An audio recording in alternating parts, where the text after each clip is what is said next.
As we do every Sunday when we gather for the Eucharist, I acknowledge our presence on the traditional territories of the Algonquin.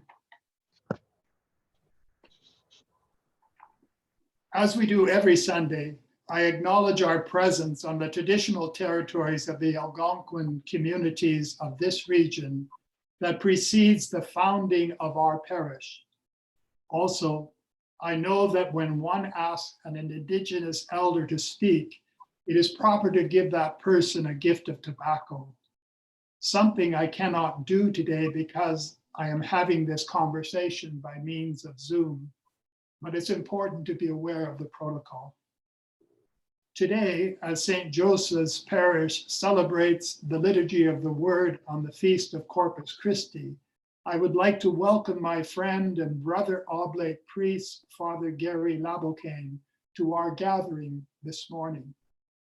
Garry is a Métis elder who is the pastor of Sacred Heart Church in Vancouver, BC, and ministers to the Indigenous community in the Lower East Side of the city. He is a longtime friend whose experiences and insights I value highly. When the news began to report on the discovery of 215 children buried on the grounds of the former Kamloops Residential School, many people began to voice their outrage toward the Catholic Church and their deep concern over the harm done to the Indigenous communities. And even though I have ministered in Indigenous communities for many years, I felt I needed to have a conversation with someone whose experiences and insights are much greater than mine. Good morning, Garry. Thank you for being here today. Please know that I appreciate the opportunity to speak with you. Good morning, Jim.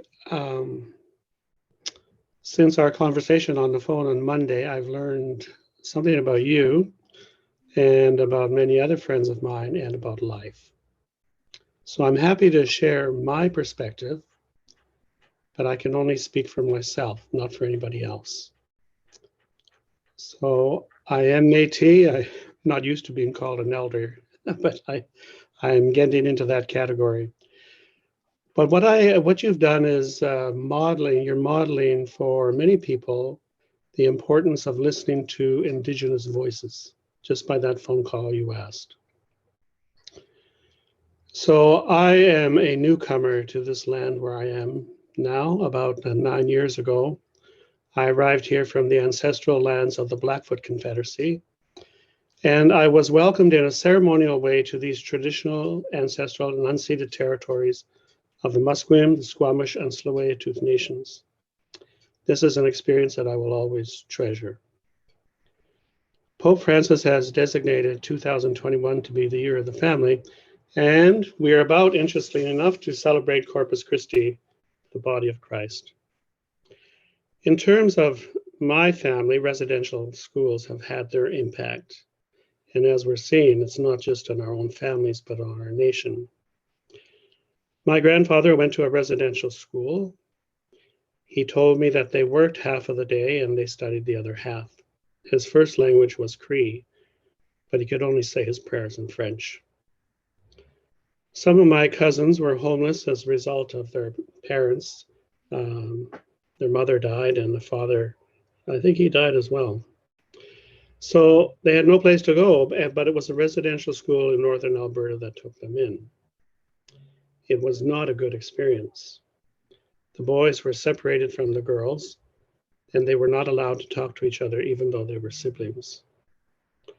Yet, I became an oblate because of 2 oblate priests I met while I was on a weekend retreat at a residential school. Both were wonderful men. One of them is still living in his 90s. He's still a wonderful man. I saw these 2 men taking the students to a public outdoor pool and swimming with them.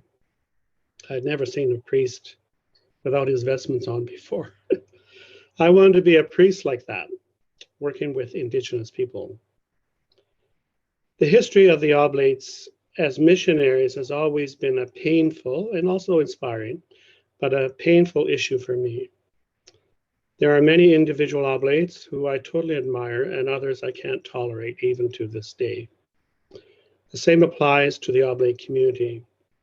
So there are times when I feel overwhelmed and powerless. Many years ago, I realized that at a large gathering of oblates in Edmonton. I'm not sure if you remember that event. It was before I was ordained, and I was listening to the concerns of the oblates at that time. Not once did the subject of residential schools come up to the floor. Finally, I stood up and asked why we weren't talking about the elephant in the room, the residential schools. No one said a word. We all left for lunch. There was only one oblate who walked with me to the cafeteria on the way there and understood. As a community, we never did talk about this issue, and we still don't. So it's painful for the oblates today. We are now about to celebrate, or we are celebrating Corpus Christi, the body of Christ. Every year we take time to appreciate this great gift. However, the body of Christ is also the church, and the church has just had another major heart attack. When I was 45 years old, I had a major heart attack myself, followed by double bypass surgery. I was in recovery for a long time. After a number of years, I was taking a class in art therapy with two of my sisters. I had to lie on the floor while my sisters put plaster of Paris on my face to make a mask.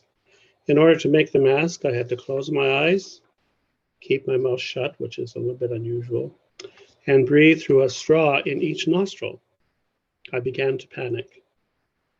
My body remembered being on a flat surface in the operating room, being very vulnerable.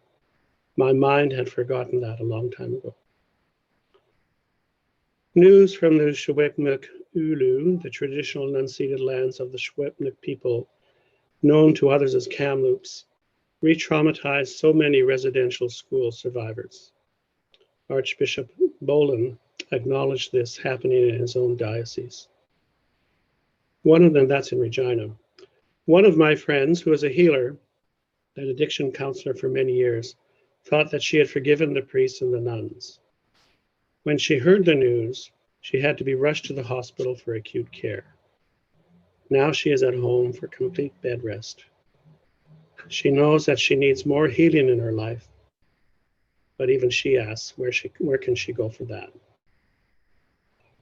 There is an oblate also who shared with me the sexual abuse he endured as a young boy from his older brother. This is in their home. He dealt with that and with his brother before his brother died.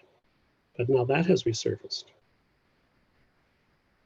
A wonderful mother of 4 adults was horrified to hear what happened. She cannot fathom children being away from their mothers. She is heartbroken for those families who have experienced that. A major heart event has taken place in the body of Christ.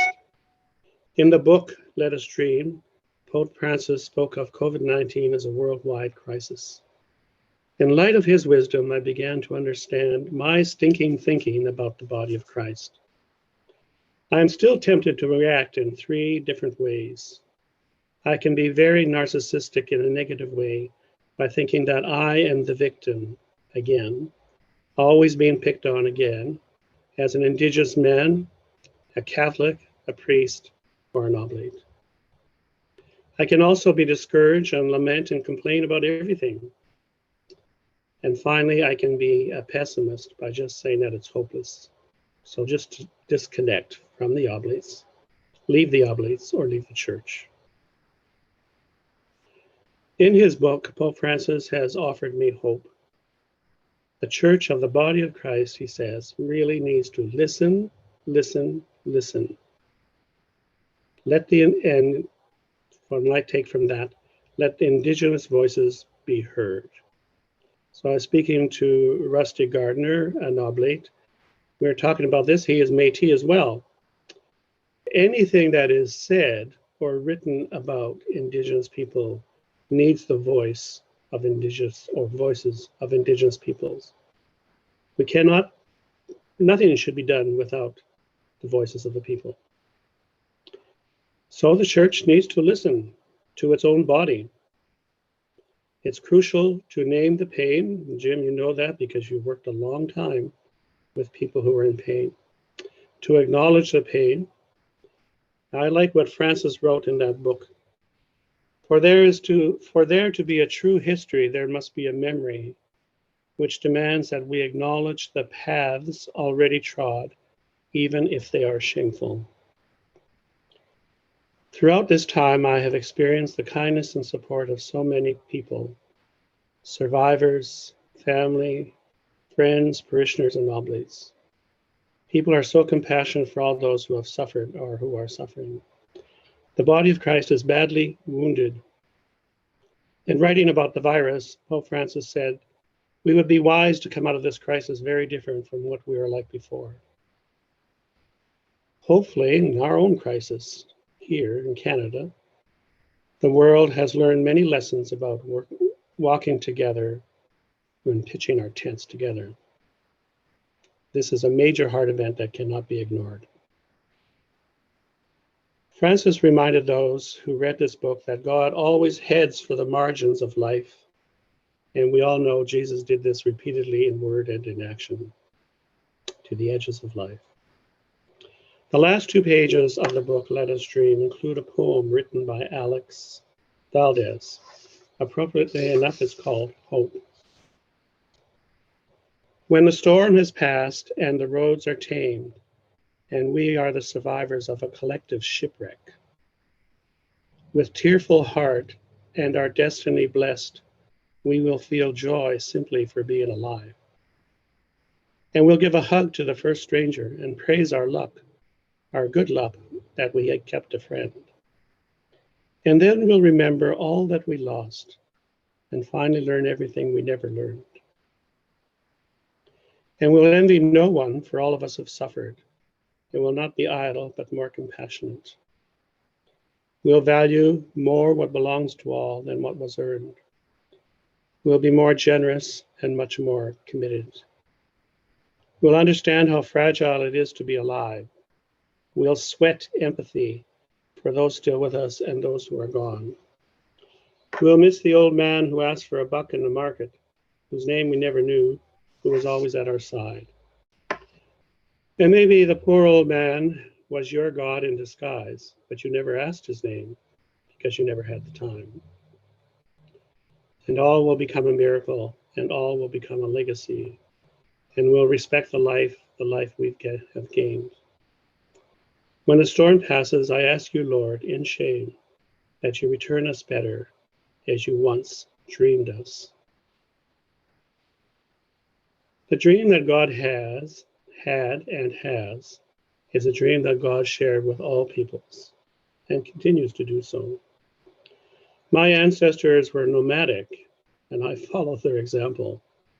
This is the longest time I've ever stayed in one place. So I'm nomadic. My ancestors lived in tents.